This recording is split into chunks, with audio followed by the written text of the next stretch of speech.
Hello future miners, welcome back to our YouTube channel mining mystery. आज का ये video होने वाला है सस्पेंशन गियर से रिलेटेड, जो कि आपके आने वाले सीसीएल, एससीसीएल और डब्ल्यूसीएल सरदार एग्जाम में इस टॉपिक से क्वेश्चन पूछे जा सकते हैं। इस वीडियो में हम लोग देखेंगे कि सस्पेंशन गियर होता क्या है, उसका यूज कहां होता है, और उसके बाद हम लोग सस्पेंशन गियर से रिलेटेड कुछ एमसीक्यू सॉल्व करेंगे जो आपके कोल माइन रेगुलेशन बुक में प्रोवाइड किया गया है। तो आज के ये वीडियो बहुत ही इंपॉर्टेंट होने वाला है उन बच्चों के लिए जो सीसीएल, एससीसीएल और डब्ल्यूसीएल सरदार एग्जाम में बैठने वाले हैं। तो आप वीडियो को बिना स्किप किए हुए लास्ट तक देखिए, और चैनल पे पहली बार आए हैं तो चैनल को सब्सक्राइब करना ना भूलें, वीडियो को लाइक करें और जितना ज्यादा हो सके अपने दोस्तों के साथ शेयर करें। तो चलिए बिना कोई देरी किए हुए हम लोग स्टार्ट करते हैं सस्पेंशन गियर। सस्पेंशन गियर होता क्या है पहले हम लोग ये समझ लेते हैं थोड़े से देर में, उसके बाद हम लोग इसका एमसीक्यू सॉल्व करेंगे जो कि सीएमआर से रिलेटेड होगा। तो देखिए, सस्पेंशन गियर बेसिकली एक अरेंजमेंट होता है जो वाइंडिंग में, अब सबसे पहले आप ये समझिए कि सस्पेंशन गियर यूज कहां होता है। तो सस्पेंशन गियर वाइंडिंग अरेंजमेंट में यूज होता है। ठीक है, वाइंडिंग आप समझते होंगे, एक शाफ्ट के द्वारा जो हम लोग केज की हेल्प से पर्सन का असेंडिंग और डिसेंडिंग होता है, आना और जाना होता है माइंस के अंदर या फिर ऊपर, उसको हम लोग वाइंडिंग अरेंजमेंट बोलते हैं, जिससे हम लोग शाफ्ट की मदद से करते हैं। और हेड गियर, पुली वगैरह रहता है, वो सब अलग टॉपिक है। यदि आपको सस्पेंशन गियर पे एक डिटेल्ड वीडियो चाहिए सारा पार्ट को लेके, तो आप मुझे कमेंट सेक्शन में इन्फॉर्म कीजिएगा, मैं सस्पेंशन गियर पे एक डिटेल्ड वीडियो बना दूंगा। इसमें मैं आपको थोड़ा सा बेसिक नॉलेज दे रहा हूं सस्पेंशन गियर पे, और उसके बाद इसका एमसीक्यू सॉल्व करेंगे। तो सस्पेंशन गियर जो अरेंजमेंट होता है, ये जो वाइंडिंग का जो केज होता है और जो वाइंडिंग रोप होता है, इन दोनों को ये कनेक्ट करता है। जैसा कि आप फिगर में देख पा रहे हैं, फिगर में आप देखिए, आपको अच्छे से समझ में आएगा। ये वाइंडिंग रोप है यहाँ पे, ठीक है, ये वाइंडिंग रोप है और यहाँ पे ये केज है। आपको अगर इस फिगर में समझ नहीं आ रहा है तो आप इस फिगर में भी समझ सकते हैं। देखिए, ये वाइंडिंग केज है, दोनों फिगर सेम ही, और ये वाइंडिंग रोप है। यहां से यहां तक का जो भी अरेंजमेंट है, जो भी पार्ट है, इसी को हम लोग बोलते हैं सस्पेंशन गियर। ठीक है, ये रोप कैपल से लेके ये केज चेन तक जितना भी पार्ट है, मतलब केज के ऊपर वाला जितना भी पार्ट है, उसको हम लोग सस्पेंशन गियर बोलते हैं। एक सेंटेंस में अगर आपको डिफाइन करना हो तो आप बोल सकते हैं, वैसा अरेंजमेंट जो वाइंडिंग केज को वाइंडिंग रस्से से जोड़ता हो, उसको हम लोग सस्पेंशन गियर बोलते हैं। सस्पेंशन गियर में बहुत सारे सेफ्टी पार्ट आ जाते हैं। सेफ्टी पार्ट का मैं नाम बता दे रहा हूं, रोप कैपल है, सेफ्टी हुक है, बुल चेन है, डी लिंक है, ट्रायंगुलर डिस्ट्रीब्यूशन प्लेट है, केज चेन है, और फिर लास्ट में यहां पे आता है केज, और ऊपर में रहता है वायर रोप। ठीक है, तो इससे रिलेटेड अगर आपको कोई डाउट है या फिर सस्पेंशन गियर आपको अगर डिटेल्ड में चाहिए तो आप मुझे कमेंट सेक्शन में बताइए, मैं सस्पेंशन गियर का एक डिटेल्ड वीडियो बना दूंगा कि सस्पेंशन गियर का सारा पार्ट मैं उसमें समझा दूंगा कि सस्पेंशन गियर का कौन सा पार्ट क्या काम करता है। इस पार्ट को आप ध्यान से देख लीजिए, ये बहुत ही इंपॉर्टेंट है, सेफ्टी हुक, और इसमें जो ये बीच में डॉट टाइप है, ये है शेयर पिन। इससे रिलेटेड आपको अभी एमसीक्यू जो मैं सॉल्व कराऊंगा, इससे क्वेश्चन पूछा जाएगा, तो आप ध्यान से उसको देखिएगा। बस इसी डायग्राम से रिलेटेड आज का हमारा सारा एमसीक्यू होने वाला है, जो कि सस्पेंशन गियर से रिलेटेड होगा। बहुत ही इंपॉर्टेंट ये एमसीक्यू होने वाला है, तो आप ध्यान से देखिएगा, इससे क्वेश्चन आपके सब्सिडरी एग्जाम में पूछा जा सकता है, और सीसीएल में तो खास करके पूछा जा सकता है, क्योंकि सीसीएल में सिर्फ लेजिस्लेशन बुक पे ही ध्यान दिया गया है। तो चलिए हम लोग क्वेश्चन नंबर 1 देखते हैं आज का। Suspension gear is related to regulation number. अब आपके कोल माइन रेगुलेशन में भी एक सेपरेट रेगुलेशन है जिसमें सस्पेंशन गियर का वर्णन किया गया, तो इस वीडियो के माध्यम से हमारा वो रेगुलेशन भी खत्म हो जाएगा। उस रेगुलेशन से मैंने सारा एमसीक्यू इस वीडियो में कवर कर दिया है। 83, 84, 85, 86 सस्पेंशन गियर जो है वो किस रेगुलेशन से रिलेटेड है, तो इसका राइट आंसर होगा ऑप्शन नंबर डी, 86 से रिलेटेड है सस्पेंशन गियर। 85 जो रेगुलेशन है वो वाइंडिंग रोप है। 84 रेगुलेशन जो है, आप मुझे कमेंट सेक्शन में बताइए कि 84 रेगुलेशन क्या है, 84 रेगुलेशन का टाइटल क्या है। 83 में बता दूं, 83 रेगुलेशन जो है वो वाइंडिंग ऑफ मटेरियल है। आप मुझे कमेंट सेक्शन में बताइए कि 84 रेगुलेशन का टाइटल क्या है। क्वेश्चन नंबर 2 देखते हैं। क्वेश्चन नंबर 2 है, all parts of suspension gear shall be approved by. अब मैंने जितना भी पार्ट्स आपको दिखाया, सस्पेंशन गियर का पार्ट्स क्या क्या है, रोप कैपल है, सेफ्टी हुक है, बुल चेन है, डी लिंक है, ट्रायंगुलर डिस्ट्रीब्यूशन प्लेट है, केज चेन है, शेयर पिन है, ये बहुत सारा पार्ट है। तो ये सारा पार्ट जो है वो किसके अप्रूवल का होगा, सीआईएम, आरआईएम, डीएम या फिर मैनेजर। तो इसका राइट आंसर होगा option number A. Suspension gear का सारा पार्ट जो होता है वो सीआईएम के अप्रूवल का होता है। कोई ऐसा पार्ट आप यूज नहीं कर सकते जो सीआईएम सर के अप्रूवल का ना हो।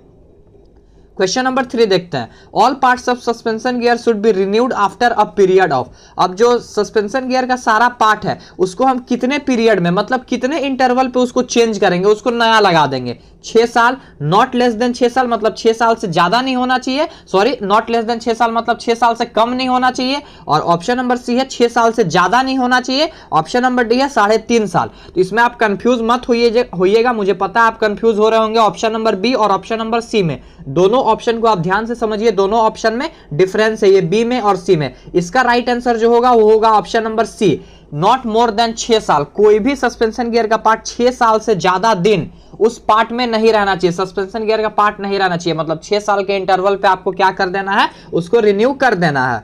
क्वेश्चन नंबर 4 देखते हैं। क्वेश्चन नंबर 4 है factor of safety of suspension gear. Suspension gear का फैक्टर ऑफ सेफ्टी कितना होता है, 8, 10, 7 या फिर नॉट लेस देन 10। तो इसका राइट आंसर होगा option number D, not less than 10 होता है factor of safety of suspension gear. और factor of safety suspension gear से रिलेटेड और एक क्वेश्चन है, लेकिन इसमें आप ध्यान से देखिएगा, इसमें लिखा हुआ है factor of safety of suspension gear with threaded joint. अगर थ्रेडेड ज्वाइंट नॉर्मल पूछा गया है फैक्टर ऑफ सेफ्टी तो आप मारिएगा नॉट लेस देन 10, अगर थ्रेडेड ज्वाइंट पूछा गया है तब आपको क्या मारना है, मैं इस क्वेश्चन में बताता हूं।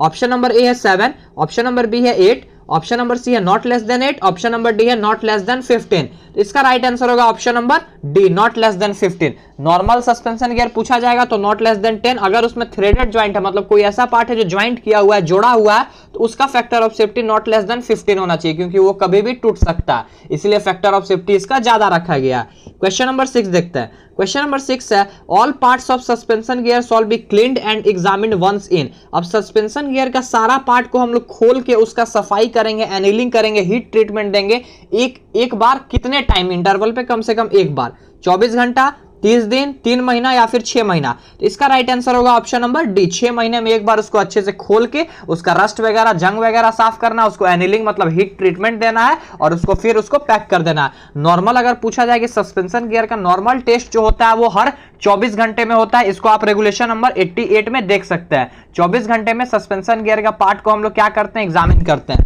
पूरा खोल के उसको अच्छे से एग्जामिन हम लोग 6 महीने में करते हैं, ठीक है, और नॉर्मल एग्जामिन 24 घंटे में होता है। क्वेश्चन नंबर 7 देखते हैं। क्वेश्चन नंबर 7 है examination of safety hook done in once in. अब जो सेफ्टी हुक का एग्जामिनेशन है वो एक बार करेंगे हम लोग कितने टाइम इंटरवल पे, 24 घंटे में, 7 दिन में, 3 महीने में या फिर 6 महीने में। तो इसका भी राइट आंसर होगा ऑप्शन नंबर डी, क्योंकि जो सेफ्टी हुक होता है वो भी तो सस्पेंशन गियर का ही पार्ट होता है। तो अगर हम सस्पेंशन गियर का सारा पार्ट को 6 महीने में खोल के साफ कर रहे हैं तो सेफ्टी हुक को भी 6 महीने में ही साफ करेंगे। आप यहाँ पे देख लीजिए, फिगर आप देख लीजिए और दिमाग में बैठा लीजिए कि सस्पेंशन गियर का कौन कौन सा पार्ट होता है। दोनों फिगर आप देख सकते हैं, दोनों फिगर सेम है और सही है।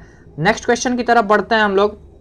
Question number 8, if chains gears are made of steel. अभी जैसा कि मैंने आपको बताया कि हम लोग 6 महीने में सस्पेंशन गियर के पार्ट को एनीलिंग करते हैं, मतलब उसको हीट ट्रीटमेंट देते हैं। और एक बात आप याद रख लीजिएगा, हीट ट्रीटमेंट वैसे फर्नेस में देना है जहां का टेम्परेचर हमारे कंट्रोल में हो कि उसको हम लोग घटा बढ़ा सके, वहां पे उसको हीट ट्रीटमेंट देना है। अब यदि कोई चेन और गियर सस्पेंशन गियर का ऐसा है जो स्टील का बना है और उसमें हीट ट्रीटमेंट या फिर एनीलिंग करने का जरूरत नहीं है, तो इसमें छूट कौन दे सकेगा कि चलो स्टील का बना है तो इसका हीट ट्रीटमेंट आप लोग 6 महीने में मत करो, RIM, CIM, मैनेजर या फिर ओनर। इसका राइट आंसर होगा ऑप्शन नंबर बी, इसमें छूट देते हैं CIM साहब कि आप लोग अगर स्टील का बना हुआ है तो नहीं भी कर सकते हैं। क्वेश्चन नंबर 9 देखते हैं। क्वेश्चन नंबर 9 है detaching hook in sinking shaft shall be examined once in. अब सिंकिंग शाफ्ट के केस में जो डिटैचिंग हुक है यानी सेफ्टी हुक, डिटैचिंग हुक और सेफ्टी हुक एक ही होता है, उसका एग्जामिनेशन हम लोग कितने टाइम इंटरवल पे करेंगे। इसके पहले जो आपने क्वेश्चन देखा वो नॉर्मल शाफ्ट का था, ये है सिंकिंग शाफ्ट का। 7 दिन में एक बार, 30 दिन में एक बार, 3 महीने में एक बार या फिर 6 महीने में एक बार, कितना टाइम इंटरवल पे एक बार करेंगे। इसका राइट आंसर होगा ऑप्शन नंबर ए, 7 दिन में एक बार कम से कम सिंकिंग शाफ्ट के केस में आपको डिटैचिंग हुक का एग्जामिनेशन करना है। क्वेश्चन नंबर 10 देखते हैं। क्वेश्चन नंबर 10 है detaching hook open in every 7 days. अब देखिए 7 दिन में हम लोग उसका क्या करते हैं, खोल के उसका साफ सफाई टेस्ट करते हैं। तो हर 7 दिन में उस डिटैचिंग हुक का कौन सा पार्ट हम लोग हमेशा से चेंज कर देते हैं, उसको बदल के दूसरा लगा देते हैं, कैलिपर, शेयर पिन, बोथ या फिर नन। तो इसका राइट आंसर होगा option number B, shear pin को हम लोग क्या करते हैं, सेफ्टी हुक को जब खोलते हैं तो उसमें चेंज करते हैं, हर 7 दिन में उसको चेंज करते हैं। आपको मैंने यहाँ पे बोला था कि फिगर आप ध्यान से देख लीजिए, देखिए यही है सेफ्टी हुक, ये पार्ट है सेफ्टी हुक और इसमें जो ये डॉट टाइप है यही है शेयर पिन, इसी को हम लोग हर 7 दिन में चेंज करते हैं। तो क्वेश्चन ऐसे भी पूछ सकता है कि सस्पेंशन गियर का कौन सा पार्ट हर 7 दिन में चेंज होता है, तो आपका आंसर होना चाहिए शेयर पिन, जो किसका पार्ट है, सस्पेंशन गियर का पार्ट है और वो लगा किस में रहता है, डिटैचिंग हुक यानी डिटैचिंग हुक में लगा हुआ रहता है। क्वेश्चन नंबर 11 देखते हैं। क्वेश्चन नंबर 11 है एवरी डिटैचिंग बेल और plate shall be examined once in. अब डिटैचिंग बेल और प्लेट का एग्जामिनेशन हम लोग कितने टाइम इंटरवल पे करेंगे, 7 दिन, 14 दिन, 30 दिन या फिर 60 दिन। तो इसका राइट आंसर होगा ऑप्शन नंबर सी, 30 दिन में एक बार हम लोग कम से कम डिटैचिंग बेल और प्लेट का एग्जामिनेशन करते हैं। क्वेश्चन नंबर 12 देखते हैं।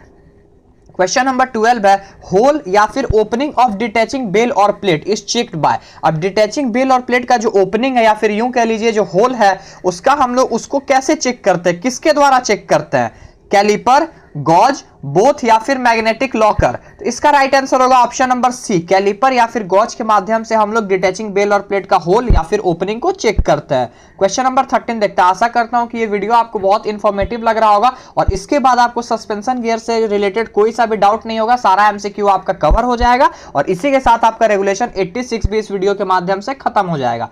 क्वेश्चन नंबर 13 देखते हैं। Examination solve be carried out under supervision of. अब जो एग्जामिनेशन हम लोग करेंगे, जैसे मैंने बोला कि 7 दिन में एक बार डिटैचिंग हुक और 30 दिन में एक बार डिटैचिंग बेल और प्लेट का एग्जामिनेशन करना है, वो एग्जामिनेशन किसके सुपरविजन में, किसके देखरेख में होगा, इंजीनियर, कंपिटेंट पर्सन, बोथ या फिर ओवरमैन या फिर सरदार। इसका राइट आंसर होगा ऑप्शन नंबर सी, इंजीनियर और कंपिटेंट पर्सन के देखरेख में क्या होना चाहिए, एग्जामिनेशन होना चाहिए। और एक बात मैं बता दूं, यदि आप लोग को सीएमआर का प्लेलिस्ट देखना है, सीएमआर का एमसीक्यू करना है रेगुलेशन नंबर 85 वाइंडिंग रोप तक, उसका प्लेलिस्ट मेरे चैनल पे बना हुआ है, लिंक मैं आई बटन पे भी दे दे रहा हूं, वहां से जाके आप सीएमआर का 85 रेगुलेशन तक सॉल्व कर सकते हैं। मैंने हर रेगुलेशन का एक सेपरेट वीडियो बनाया है जो बहुत इंफॉर्मेटिव आप लोगों के लिए होने वाला है। क्वेश्चन नंबर 14 देखते हैं। आज का हमारा लास्ट क्वेश्चन है सस्पेंशन गियर से related. If in non destructive test harmful crack is detected. अब सस्पेंशन गियर का हम लोग नॉन डिस्ट्रक्टिव टेस्ट किया और उसमें हम लोग को क्या एक क्रैक डिटेक्ट हुआ, एक क्रैक पता चला, तो हम लोग किसको रिपोर्ट करेंगे, सीआईएम को, आरआईएम को, ओवरमैन को या फिर मैनेजर को। इसका right answer most appropriate answer होगा option number B, non destructive test में किसी भी तरह का अगर क्रैक आता है तो हम लोग को आरआईएम को इन्फॉर्म करना होता है, वो भी कब, इमीडिएटली, बिना देरी, फोर्थविथ आपको इन्फॉर्म करना है। तो आशा करता हूं कि सस्पेंशन गियर रेगुलेशन से आपको कोई सा भी डाउट नहीं बचा होगा, रेगुलेशन 86 तक आपका बिल्कुल अच्छे तरीके से कंप्लीट हो गया होगा। माइनिंग मिस्ट्री चैनल पे आप ऐसे ही बने रहें, माइनिंग मिस्ट्री फैमिली को सपोर्ट करते रहें। चलिए मिलते हैं अपने नेक्स्ट वीडियो में। टिल देन जय हिंद, जय Bharat, take care, best of luck for your next examination.